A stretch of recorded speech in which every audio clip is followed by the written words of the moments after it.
Hi hello beautiful souls, എല്ലാവരും സുഖമായിരിക്കുന്നു എന്ന് വിശ്വസിക്കുന്നു. നമ്മളിന്ന് നോക്കാൻ പോകുന്നത് നിങ്ങളുടെ ബന്ധത്തിൽ ഒരു തേർഡ് പാർട്ടി ഉണ്ട് എങ്കിൽ അവരോട് നിങ്ങളുടെ വ്യക്തിക്കുള്ള വികാരം എന്താണ്, അതോടൊപ്പം ആ ഒരു ബന്ധത്തിൻ്റെ അവസ്ഥ എന്താണ്, നിങ്ങളോട് നിങ്ങളുടെ വ്യക്തിക്കുള്ള ആ ഒരു വികാരവും നിങ്ങളുടെ ബന്ധത്തിൻ്റെ ഔട്ട്പുട്ടും എന്താണെന്ന് നമുക്ക് നോക്കാം. നിങ്ങളുടെ ബന്ധത്തിൽ ഒരു തേർഡ് പാർട്ടി ഉണ്ടെന്ന് വ്യക്തമായ ആളുകൾ ഈ റീഡിംഗ് കാണാൻ ശ്രമിക്കുക. അല്ലാത്ത ആളുകൾ ഒരു സംശയത്തിൻ്റെ പുറത്ത് തേർഡ് പാർട്ടി ഉണ്ടോ എന്നറിയാൻ ഈ റീഡിംഗ് കാണേണ്ടതില്ല. തേർഡ് പാർട്ടി ഉണ്ടോ എന്നുള്ള ഒരു റീഡിംഗ് ഉടനെ തന്നെ ചെയ്യുന്നതായിരിക്കും. നിങ്ങളുടെ ബന്ധത്തിൽ തേർഡ് പാർട്ടി ഉണ്ട് എങ്കിൽ നിങ്ങൾ ഈ സമയം മനസ്സിലാക്കേണ്ടുന്ന സത്യങ്ങൾ എന്തൊക്കെയാണെന്ന് നോക്കുന്നതിനായി നമ്മുടെ ചാനൽ ഒന്ന് സബ്സ്ക്രൈബ് ചെയ്ത ശേഷം റീഡിംഗ് കാണാൻ ശ്രമിക്കുക. നിങ്ങളുടെ എനർജി വൈബ്രേഷൻ്റെ ക്ലാരിറ്റി കുറച്ചും കൂടി വ്യക്തമായി എനിക്ക് കിട്ടുന്നതായിരിക്കും. വളരെ കാം ആൻഡ് ക്വയറ്റായിട്ടിരിക്കുക. വ്യക്തിയുടെ മുഖം മനസ്സിലേക്ക് കൊണ്ടുവരിക. അവരുടെ പേര് ഒരു 3 പ്രാവശ്യം മനസ്സിൽ പറയുക. അപ്പോൾ നമുക്ക് റീഡിംഗ് ആരംഭിക്കാം. ആദ്യം നോക്കുന്നത് നിങ്ങളുടെ വ്യക്തിക്ക് തേർഡ് പാർട്ടിയോടുള്ള ഫീലിംഗ് എന്താണ്. അതിനുശേഷം നിങ്ങളോടുള്ള ഫീലിംഗ് നോക്കാം. ഒപ്പം ഒരു ഔട്ട്കം കാർഡും ലാസ്റ്റ് നമുക്ക് നോക്കാം. അപ്പോൾ ആദ്യമായിട്ട് വന്നിരിക്കുന്നത് പേജ് ഓഫ് കപ്സ് ആണ്. പേജ് ഓഫ് കപ്സ് പറയുന്നത് ആ വ്യക്തിക്ക് തേർഡ് പാർട്ടിയോടുള്ളത് ഒരു താൽക്കാലികമായ ഒരു ക്യൂരിയോസിറ്റി മാത്രമാണ്. ആദ്യമൊക്കെ ഒരു ചെറിയ ഒരു സുഹൃത്ത് ബന്ധത്തിൽ തുടങ്ങിയ ഒരു ബന്ധമാകാം അത്. പിന്നീട് അതൊരു അട്രാക്ഷനിലേക്കും ഒരു റിലേഷൻഷിപ്പിലേക്കുമൊക്കെ അത് പോകേണ്ടി വന്നു. പക്ഷേ ആ ഒരു ബന്ധം നമ്മൾ നോക്കി കാണുമ്പോൾ ഇമോഷണൽ ആയിട്ടുള്ള ഒരു ഡെപ്ത് വളരെ കുറവായിട്ടാണ് കാണാൻ കഴിയുന്നത്. അടുത്തതായി വന്നിരിക്കുന്നത് നൈറ്റ് ഓഫ് വാൺസ് ആണ്. ആദ്യ കാലത്തൊരു pure passion, attraction, physical energy, ഇതെല്ലാം ഈ ഒരു അവസ്ഥയിലൂടെയെല്ലാം ഈ ഒരു ബന്ധം കടന്നു പോയിട്ടുണ്ട്. പിന്നീട് പോകെ പോകെ നിങ്ങളുടെ വ്യക്തിക്ക് ആ ഒരു സ്പാർക്ക് പോയി കിട്ടി. അടുത്ത കാർഡ് ദ മജീഷ്യനാണ് വന്നിരിക്കുന്നത്. ഒരു മാനിപ്പുലേറ്റീവ് എനർജി ഇവിടെ കാണിക്കുന്നുണ്ട്. തൻ്റെ ഒരു ചാംനെസ് ഒക്കെ ഉപയോഗിച്ച് ഒന്ന് പ്രലോഭിപ്പിക്കാനൊക്കെ ഈ ഒരു തേർഡ് പാർട്ടി ശ്രമിച്ചിട്ടുണ്ട്. അതിൽ ഏറെക്കുറെ നിങ്ങളുടെ വ്യക്തി വീണിട്ടുമുണ്ട്. പക്ഷേ ഇതൊക്കെ പറയുമ്പോഴും അവർക്കും ഒരു പ്യുവർ ലവ് എന്നൊന്നും പറയാനില്ല. ഒരു പെട്ടെന്നുണ്ടാകുന്ന ഒരു ആകർഷണം, സാഹചര്യങ്ങൾ അനുകൂലമായി കിട്ടുമ്പോൾ ആണിനും പെണ്ണിനും ഉണ്ടാകുന്ന ഒരു പ്രശ്നമാണിത്. എന്തായാലും ആടിപ്പാടി ഈ ഫിലിം സോങ്ങിനകത്ത് അഭിനയിച്ച് തകർക്കുന്നത് പോലെയൊക്കെ രണ്ടുപേരും കുറച്ചൊന്ന് ആസ്വദിച്ച് നടന്നു. ഇവിടെ എന്തൊക്കെയോ ചില അറിയപ്പെടാത്ത രഹസ്യങ്ങൾ ഇവർ മനസ്സിലാക്കിയതിന് ശേഷം നിങ്ങളുടെ വ്യക്തി അവരോടുള്ള ആ ഒരു അട്രാക്ഷൻ അവർക്ക് ഇല്ലാതായി.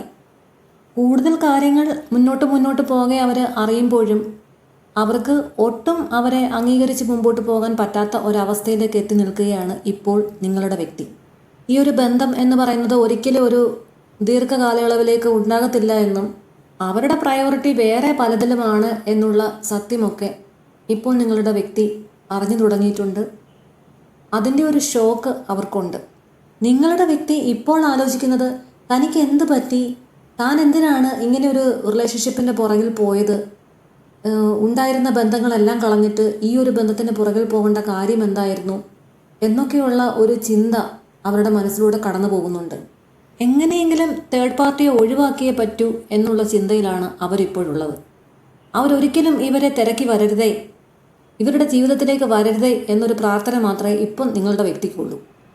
ആ ഒരു തേർഡ് പാർട്ടിയോടുള്ള ഒരു ബന്ധത്തിൻ്റെ ഔട്ട്കം നോക്കിക്കഴിഞ്ഞാൽ ഒരു ഇമോഷണൽ സൈക്കിളിൽ കൂടിയാണ് നിങ്ങളുടെ വ്യക്തി കടന്നു പോയിരിക്കുന്നത്. ഒരു ക്യൂരിയോസിറ്റി തോന്നുക, അട്രാക്ഷൻ തോന്നുക, പിന്നീട് കാര്യങ്ങൾ മനസ്സിലാക്കുക, അവസാനം ഇമോഷണലായിട്ട് വിഡ്രോ ചെയ്യുക.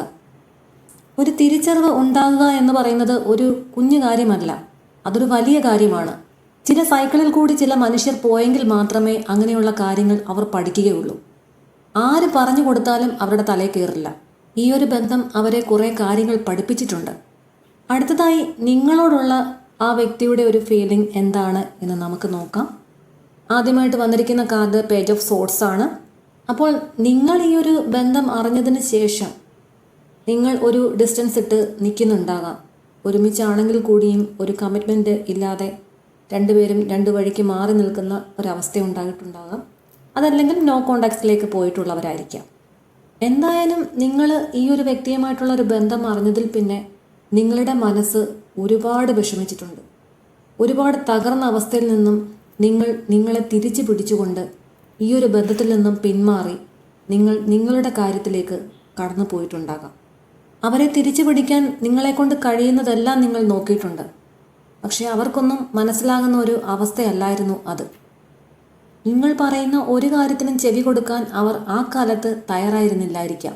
മനസ്സ് തകർന്നു കിടക്കുന്ന നിങ്ങളെ ഒന്ന് തിരിഞ്ഞുപോലും നോക്കാൻ നിൽക്കാതെ അവർ മറ്റൊരു വ്യക്തിക്കൊപ്പം പോയവരായിരിക്കാം. പക്ഷേ ഇപ്പോൾ അവർ മനസ്സിലാക്കുന്നു നിങ്ങൾ കൊടുത്ത സ്നേഹം എന്തായിരുന്നു എന്നുള്ളത്. തേർഡ് പാർട്ടി എങ്ങനെയെങ്കിലും ഒന്ന് പറഞ്ഞൊതുക്കി നിങ്ങളിലേക്ക് വരാനാണ് അവരിപ്പോൾ ആഗ്രഹിക്കുന്നത്. നിങ്ങളാകട്ടെ അവരുടെ പുറകെ പോകുന്നത് നിർത്തി നിങ്ങളിലേക്ക് തിരിഞ്ഞ് നിങ്ങൾ ആരാണെന്നും നിങ്ങൾക്ക് വേണ്ടത് എന്താണെന്നും മനസ്സിലാക്കി അതിനുവേണ്ടി പ്രവർത്തിക്കുകയായിരിക്കാം. നോ കോണ്ടാക്റ്റിലൊക്കെ ആയ വ്യക്തികളുടെ അവസ്ഥയാണ് പരിതാപകരം. അവർക്ക് എവിടെ വന്ന് തിരക്കണം എന്നറിയില്ല. എല്ലായിടവും ബ്ലോക്ക്.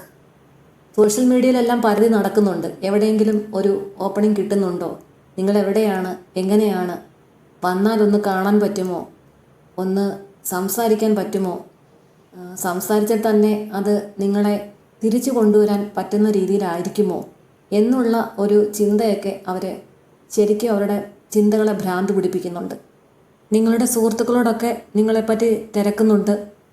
നിങ്ങളെ ഒന്ന് കോണ്ടാക്റ്റ് ചെയ്യാൻ അവരൊന്ന് സഹായിക്കുമോ എന്നുള്ള രീതിയിലൊക്കെ അവരൊന്ന് അന്വേഷിക്കുന്നുണ്ട്.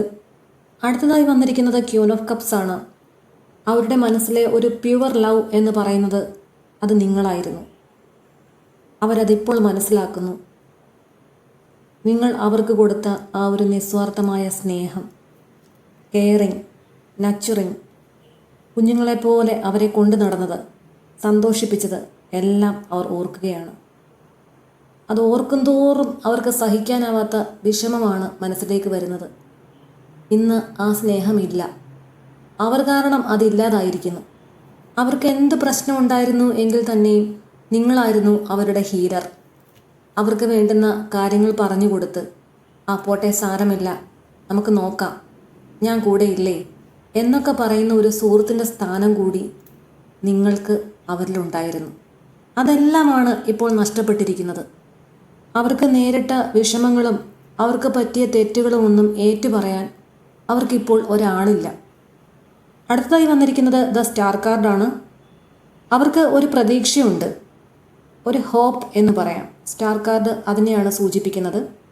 ഒരു ഡിവൈൻ ഹീൽ എനർജിയായ നിങ്ങൾ അവരോട് ക്ഷമിക്കുമെന്നും അവരൊന്ന് വന്ന് കണ്ട് സംസാരിച്ചാൽ കാര്യങ്ങളൊക്കെ ഒന്ന് ഓക്കെ ആകും എന്നും പഴയതുപോലെ ആ ഒരു സ്നേഹം തിരിച്ചു കിട്ടും എന്നുള്ള ഒരു ചെറിയൊരു വിശ്വാസമൊക്കെ അവർക്ക് വന്നു തുടങ്ങിയിട്ടുണ്ട്.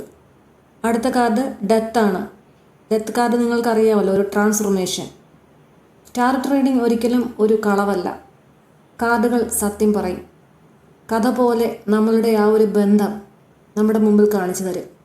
ഡെത്ത് കാർഡ് വന്നതിൽ നിന്നും അവർക്കൊരു ബിഗ് ട്രാൻസ്ഫോർമേഷൻ ഇതിനകം സംഭവിച്ചു കാണുമെന്ന് നമുക്ക് വിശ്വസിക്കാം.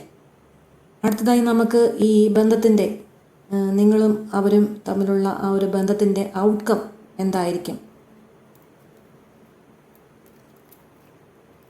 ഔട്ട്കമായിട്ട് വന്നിരിക്കുന്നത് നമുക്ക് കിട്ടിയിരിക്കുന്ന കാർഡ് ക്യൂൻ ഓഫ് പെൻറ്റക്കിൾസ് ആണ്.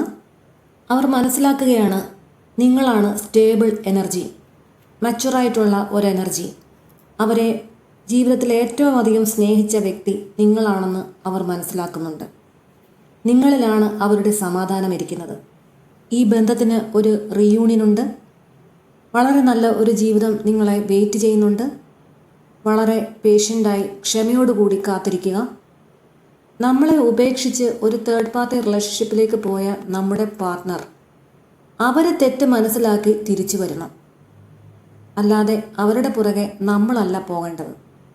നമ്മുടെ സ്നേഹത്തിന് സത്യമുണ്ടെങ്കിൽ, അതിന് അർഹതപ്പെട്ട വ്യക്തിയാണ് അവരെങ്കിൽ തീർച്ചയായിട്ടും പ്രപഞ്ചശക്തി അവരെ നിങ്ങളിലേക്ക് എത്തിക്കുക തന്നെ ചെയ്യും. അപ്പോൾ എല്ലാവർക്കും ഒരു റീയൂണിയൻ ആശംസിക്കുന്നു. അതോടൊപ്പം തന്നെ ഇതിലെ പോസിറ്റീവായിട്ടുള്ള കാര്യങ്ങൾ മാത്രം നിങ്ങൾ എടുക്കാൻ ശ്രമിക്കുക. നെഗറ്റീവായിട്ടുള്ള കാര്യങ്ങളെ അട്രാക്റ്റ് ചെയ്യരുത്. അപ്പോൾ ഇന്നത്തെ റീഡിംഗ് ഇവിടെ അവസാനിക്കുന്നു. എൻ്റെ പ്രാർത്ഥനയിൽ ഉൾപ്പെടുത്താൻ നിങ്ങളുടെ പേരും നാളും അല്ലെങ്കിൽ ജനിച്ച മാസം ഏതാണെന്ന് അറിയാമെങ്കിൽ അത് കമൻറ്റ് ചെയ്യുക.